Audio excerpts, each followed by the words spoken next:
Music by Vikesh भोजपुरिया।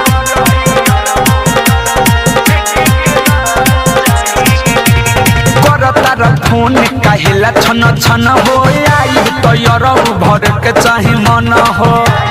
ए मन कहे हो करतार फोन कहेला छन छन हो आई तो यार भर के चाहे मन हो नदी के कानी में चली हो केहू देखे के ना चाही नदी के कानी में चली हो केहू देखे के ना चाही पहले बात और उठे के तफिक के ना चाही पहले बात कर और उठे के तफिक के ना चाही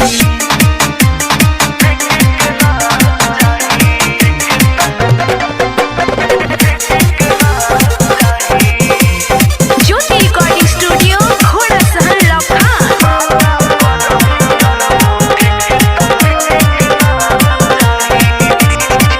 कोइले रही फिरी हम तो तोहरे लागत न हो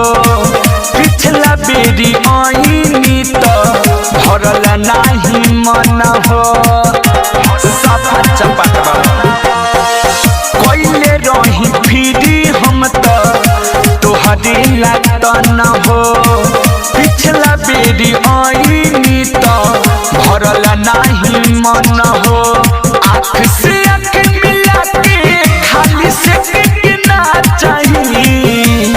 आँख से आँख मिला के खाली से ना चाहिए पहले बात कर और उठे के तफिक के ना चाहिए पहले बात कर और उठे के तफिक के ना चाहिए म्यूजिक बाय विकेश भोजपुरिया।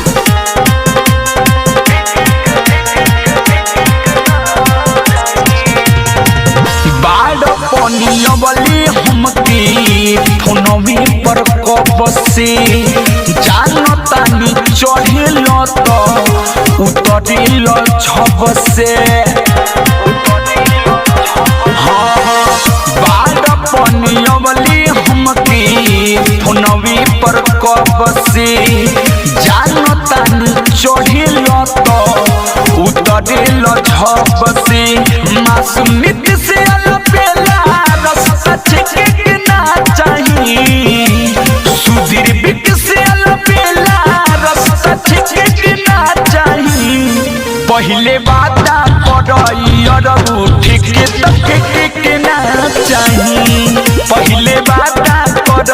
और उठे के तफिक के ना चाहिए करतार फोन कहेला छन छन हो आई तो यार भर के चाहे मन हो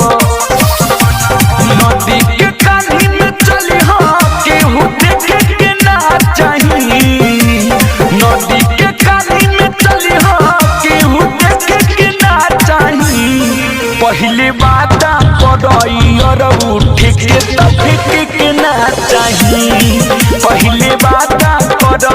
और उठे के